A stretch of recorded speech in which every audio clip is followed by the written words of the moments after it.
nandito na naman tayo mga kaibigan para gawin ang ating mga asikasuhin, yung mga gawain natin sa araw-araw. Alam nyo, dito sa Amerika talagang ganito ang buhay namin. Talagang napakahalaga yung oras. Ito lang dyan sa Pilipinas. Kaya kung na may time kang makipagkwentuhan, makipaggala, di samantalang dito, talagang mahal. Mahal yung oras dito. Talagang ang tanging libangan mo lang.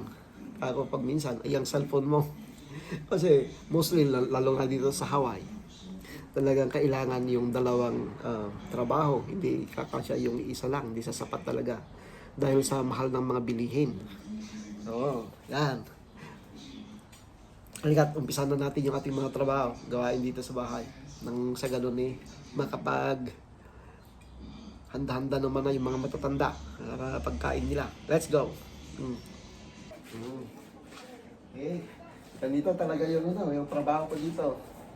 Ito yung routine ko araw-araw bilang isang taga-alaga ng mga matatanda kasi ito na yung naging business ko dito sa Hawaii.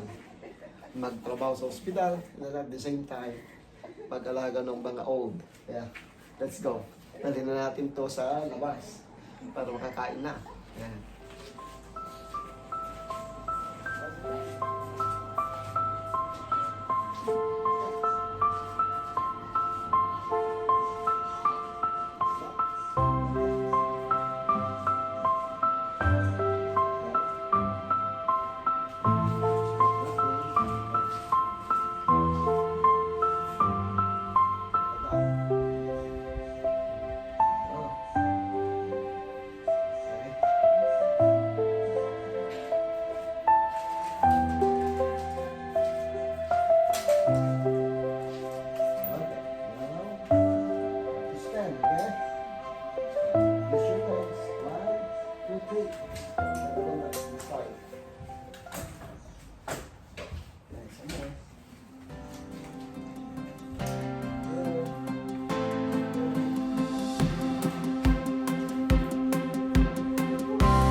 What happened?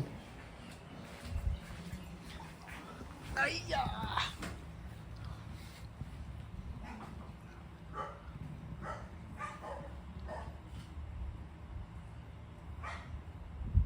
Ay. Ah. Sbi, what's out? Yeah, it fell down.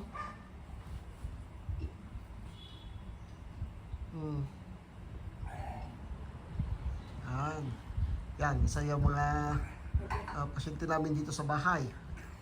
Okay, don't sleep. Later. I'll give you later. Yan. And then ito yung isa, yung si Lola.